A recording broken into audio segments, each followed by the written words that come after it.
This is a CBC podcast. Hey, I'm Michelle Parisi, the woman behind Alone, A Love Story. Season 3 is coming out on February 5th. Love, sex, travel, motherhood, it's all in there. You don't expect anything less from me by now, do you? So put on some tea, make some space under the blankets, and get ready to hunker down with the final season of Alone, A Love Story.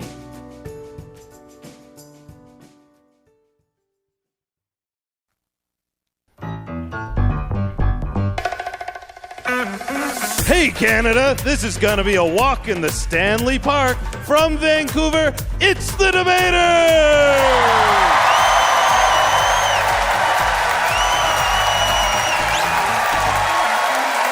The Debaters, where comedians fight with facts and funny, and this audience picks the winner. Now here's a man whose prospects point to a good evening, Steve Patterson. Hey! Hello, Canada! Welcome back to The Debaters. Always great to be back here in Vancouver. This city has a history of innovation, but perhaps none better than being the first to use Botox as a cosmetic treatment. For those who don't know, Botox is a procedure where you inject a toxin directly into your face to prevent aging. Some of you here look surprised to hear about this process, though, of course, not the people that have gone through it. They can't look surprised anymore. It's no wonder it was invented in Vancouver, because people say that the results can be beautiful, but are also way overpriced. And eventually, parts of it will break off along the fault lines. But that's not these two debaters' fault, so let's get them out here, shall we? This comic is well-known in Kelowna. It's Tim Nutt. Tim Nutt making his way to the stage, bounding onto the stage. And this comic's Dixie Cup runneth over. It's Katie Ellen Humphries. Katie Ellen. There she is. Katie Ellen. She looks confident and ready. Your topic is flowers. Are they a great gift? A lot of flower names also make wonderful female people names, like Lily or Rose, but it's tougher for boy babies. As my little cousin's boy Pansy can attest to. Even though, and I want to make a very clear point, he is much tougher than his brother Snapdragon. But it's time to snap to this debate. So, whereas they easily provide comfort and delight, be it resolved that flowers are the best gift for any occasion. Katie, you are arguing for this, please. You have 2 minutes, starting now. Thank you. Yeah. Flowers make the best gift. Flowers bring comfort in grief, support during illness, spread joy during celebration. In terms of versatility, flowers are the Swiss Army knife of gifts. Too expensive? Skip the bouquet. You'll have the same effect with a single bloom. Try telling your partner you bought them 1/12 of anything else and see how that goes over. Cash is a great gift, but it doesn't beat flowers. Your mom can't show off the lovely cash centerpiece you sent. Ooh, what is that? $37? Somebody cares. Giving flowers has saved lives. Ancient militaries used to communicate in secret code through flower arrangement. Even today, different flowers mean different things. Geraniums symbolize comfort. Red roses say, I love you. Pink carnations say, I stopped at the corner for smokes and had a toonie to burn. Yeah. At times when the church forbid public displays of affection, giving flowers allowed lovers to convey emotion discreetly. Flowers are the original sexting. Speaking personally, I'll take a fragrant blossom over a suggestive eggplant emoji any day. Thank you. Katie Ellen Humphreys. Yeah. Katie Ellen Humphreys says flowers are the perfect gift in the original sexting, and it would be great if male politicians would stick to the flowers. So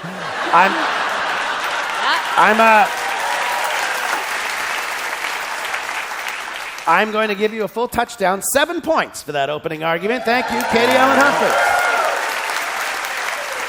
Now, to tell us why he doesn't believe in flower power, it's the ever rosy Tim Nutt. Oh, thank you.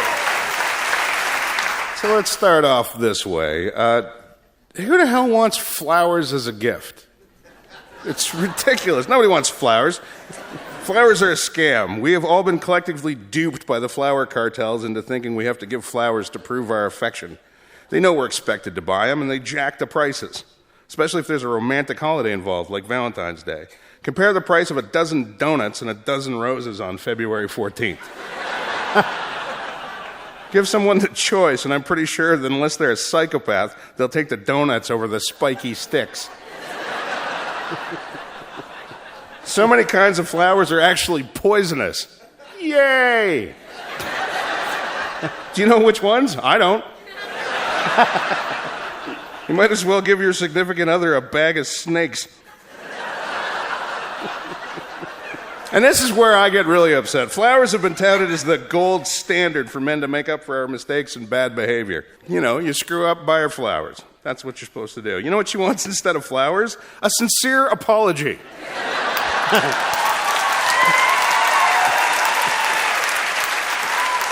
And maybe a promise that you're not going to do that thing that you did that got you in trouble.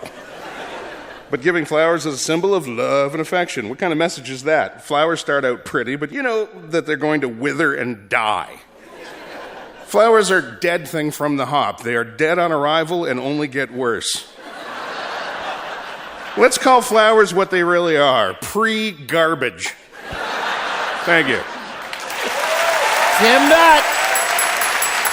Tim Nutt. He is not about giving flowers, and he struck a pretty good chord. It is time now for the bare knuckle round. We are debating if flowers are the best gift for any occasion, so let's put the pedal to the metal and have some bloomin' fun, because you're helping the audience with their Dahlia dose of comedy. You get full poinsettias for a good delivery, but otherwise the audience might go boo, okay?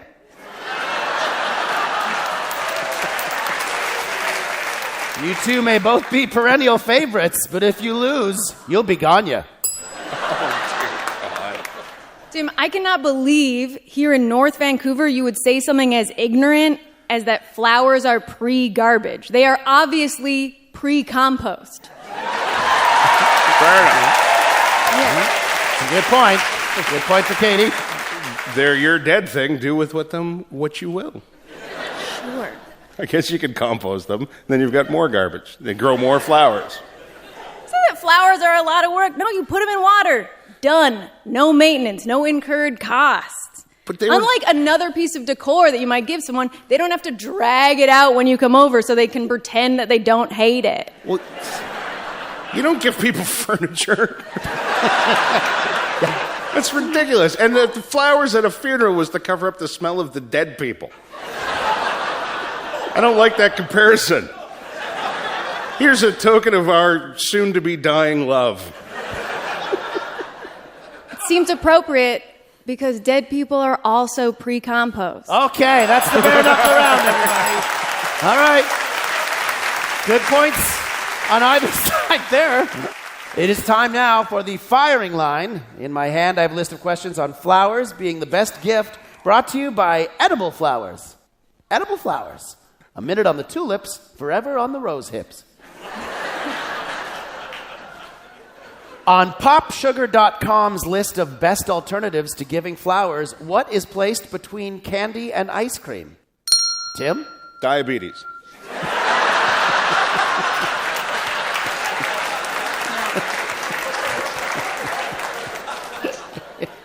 Incorrect, Tim.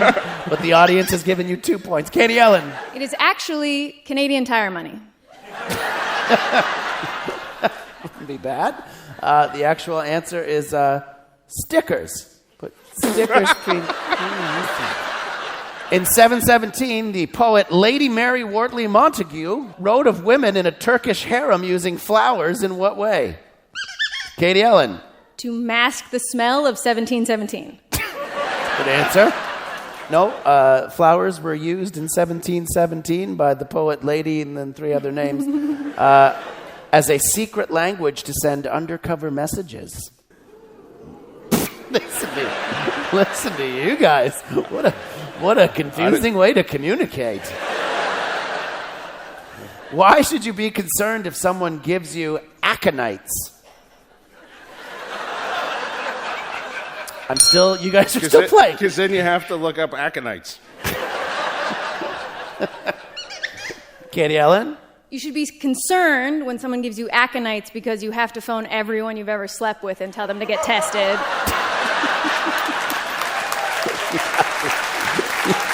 You got the aconites. I'll give you 3 points for that.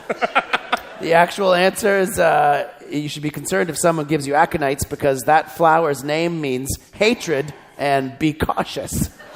Just a dumb thing for flowers to be. Okay, that's the firing line, everybody. All right. It's just about time for our Centennial Theater audience here in beautiful North Vancouver to pick a winner. But first, here again to tell us why the only flower he cares for is in cakes, it's flower glowering from Tim Nutt. Thank you.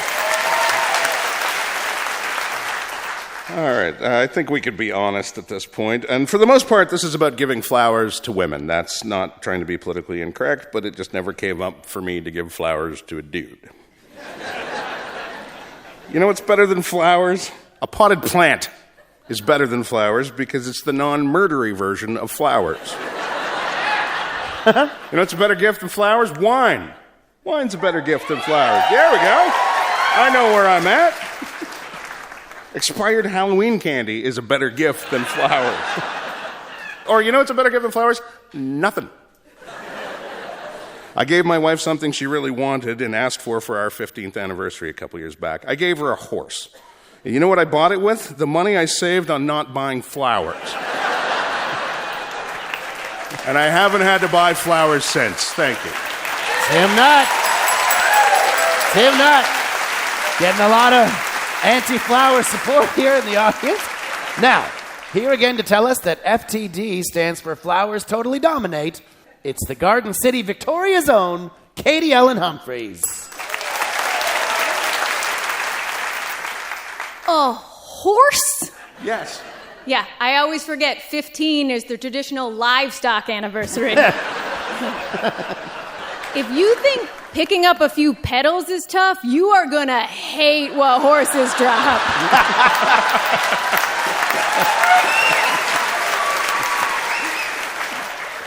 Yeah, flowers die. But if that is your argument for why something isn't worthwhile, I got sour news for you, pal. Things die. Beauty fades. For some, the drop-off is steeper than others.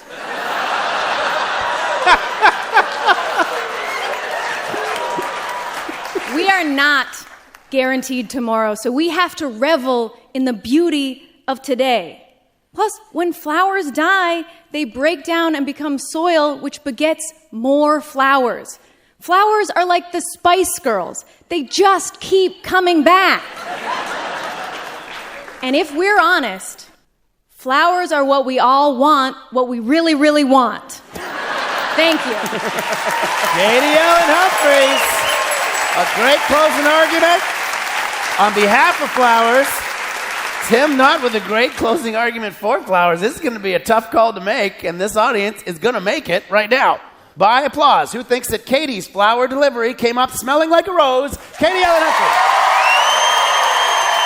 All right. A lot of love for Katie Ellen. And who thinks Tim's flower frowning gilded the lily in this debate? Tim Nutt. This is very close. This is so close, I gotta give it by a shade to Tim Nutt. This place doesn't like flowers. Big hand to Tim Nutt And Katie Ellen Humphries, everybody. And she gave him a flower.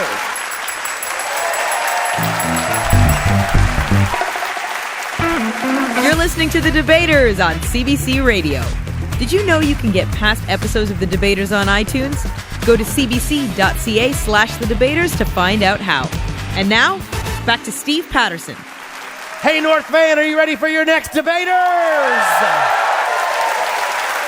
This debater is our crown Julie. It's Julie Kim. Julie Kim, there she is, making her way to my right, looking ready for this debate.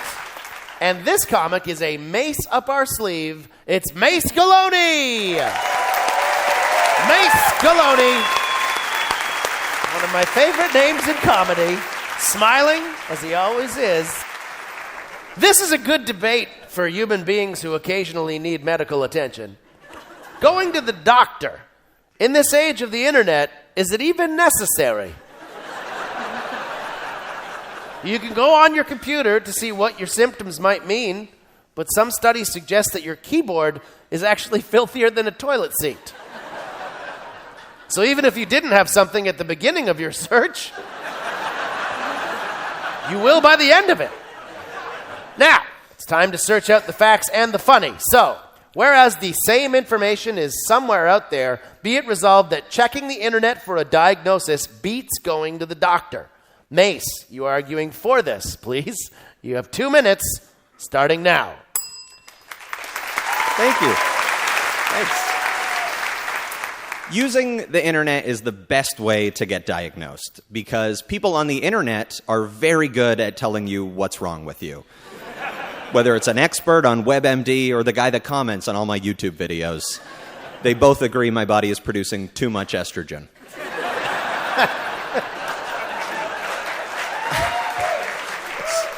And it's a much more comfortable experience than going to the doctors, you know? WebMD is never going to tell you to take off your clothes. You're at your computer. You're already naked.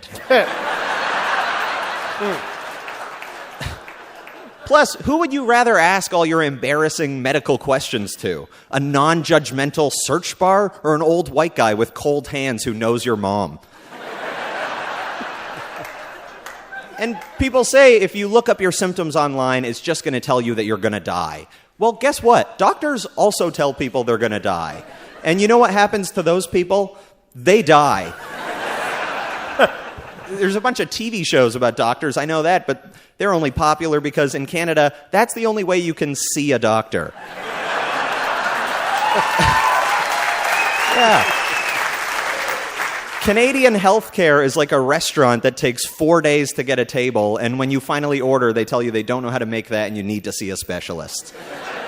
WebMD is like skip the dishes. You get served right away and in your underwear. Thank you. Mace Galone. Yeah. Thank you, Mace. Now, to tell us that she only trusts the doctor to give her the news. Thank you. It's healthy humorist Julie Kim. Thank you, everybody. There is a term for what happens to someone who turns to the internet instead of going to a doctor. It's called dying. For the internet to diagnose you properly, it needs you to provide information about you and your body. But people can't be trusted to do that. If you've ever dated online, you know that many women lie about their weight and many men lie about their height, also their character and their income and who they are overall as people. Okay? My husband did a video consult with our doctor once. The doctor asked my husband if he knew his blood pressure. Because my husband didn't feel particularly stressed, he said it was 0. All right? My niece thinks that a minor stroke is a stroke suffered by someone under the age of 18, all right? I mean, what happens when you have trouble with your car? Or in your case, Mace, your scooter? Do you... you send a picture of it to the mechanic? No! Finally, the internet is sophisticated. It is an intelligent entity, but the people who put content on it are mostly stupid idiots. It's less likely that they're registered healthcare providers and more likely that they're registered sex offenders. Yeah. Or worse, anti-vaxxers. Thank you. Thank you. Julie Kim. Yeah. All right. Shots fired, coming back the other way. Time now for the bare knuckle round. We're debating whether checking the internet is better than going to the doctor. So give your opponent more than MD threats.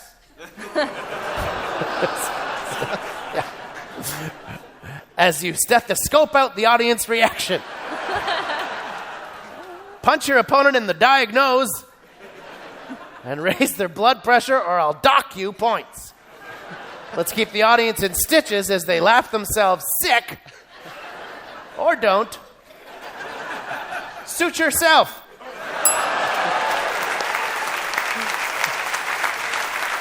Thank you. That's one for me. First of all, can I just say that the scooter joke was a bit of a low blow, all right? Thank you. You know that my scooter would never break down because my mom won't let me get one that has a motor in it. So. And to verify some of the things you said, Mace, I can attest to everybody here in the room that Mace does, in fact, go on the computer naked. Also, I will never Skype call you again. Oh, hey, first of all, I thought that was an audio call, and I'm sorry. We so far have 0 points about the topic, so... Okay, I have one. I like how you assumed in your opener, Mace, that the doctor is an old white man. What? I am so sorry. I did not mean that. It could totally also be a young white man. Oh. Okay. Also, they doctors can't be trusted to not just push drugs on people all the time. Like, doctors are in the pocket of big pharma. The only place on the internet that pushes pills harder than doctors is my junk email folder. And, you know, those are pills I do need sometimes. I know. The webcam wasn't that fuzzy. I know. I can attest to that, too. All right. That's the bare knuckle round, everybody. It's time now for the firing line. In my hand, I have a list of questions on doctors versus the internet, brought to you by your retiring small-town doctor, whose motto is, take 2 minutes on the internet and don't call me in the morning.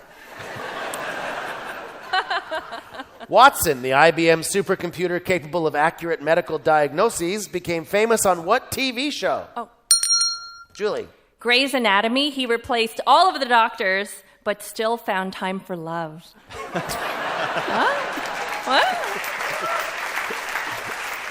No? It's incorrect, but you delivered it with such glee. I'm going to give you 1.5 points anyway.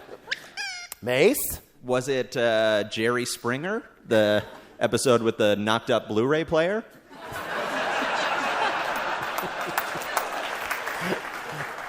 Incorrect, but still feasible. The actual answer is Jeopardy! Watson, the IBM supercomputer, defeated human champions on Jeopardy! Yep. And was able to do an interview with Alex Trebek that was actually pretty interesting. According to a survey by Orlando Health in Florida, what's the number one reason men put off going to the doctor? Mace. Butt stuff.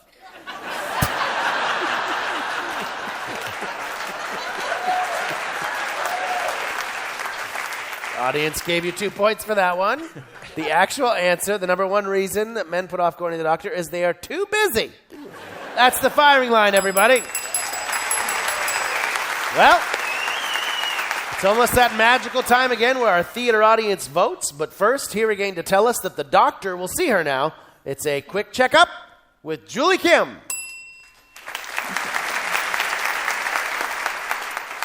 Here's all the proof you need that going to the doctor is better than going to the internet. Whatever the internet says, you will also go to the doctor to confirm it. The appointment starts with you and your unsystematic review of digital garbage, consulting the doctor about how to do her job. Okay? And it took forever to get the appointment because of people like you, Mace. Appointments are twice as long as needed. Meanwhile, other people, including 5.8 million senior citizens in Canada, are getting sicker. You know that doctor shortage crisis and long wait times that are killing Canadians? Hey, let's make that longer.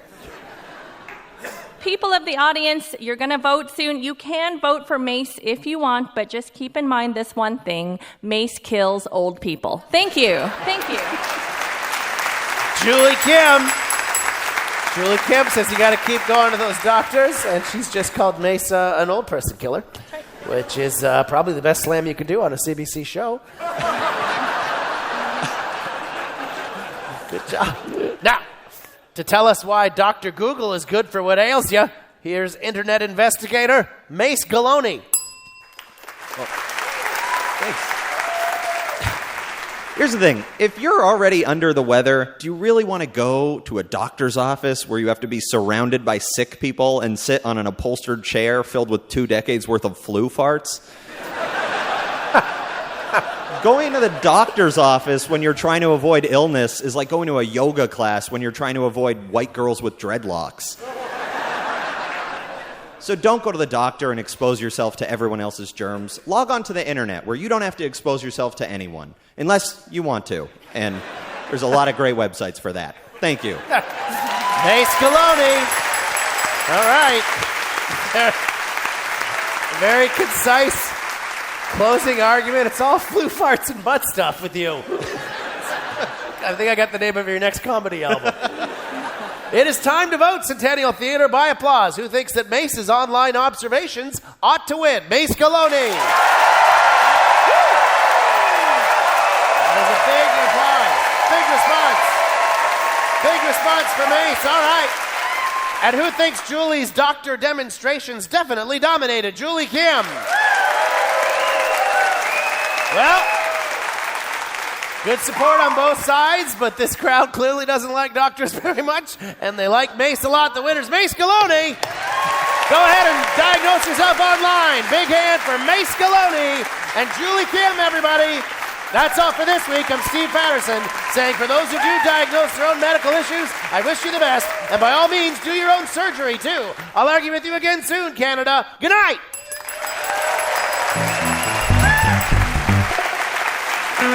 The Debaters! Created by Richard Side. Produced this week by Graham Clark, Nicole Callender, Katie Ellen Humphreys, and Josh Bailey. Technical production by Will Howie and Ross Bragg. Executive producer of CBC Radio Comedy is Tracy Rideout. And thanks to everyone at the Centennial Theatre in North Vancouver. Hey Brandon, Manitoba, The Debaters is coming to you. We'll be at the WMCA on April 3rd. For details, visit our website. We're cbc.ca/The Debaters. For more CBC podcasts, go to cbc.ca/podcasts.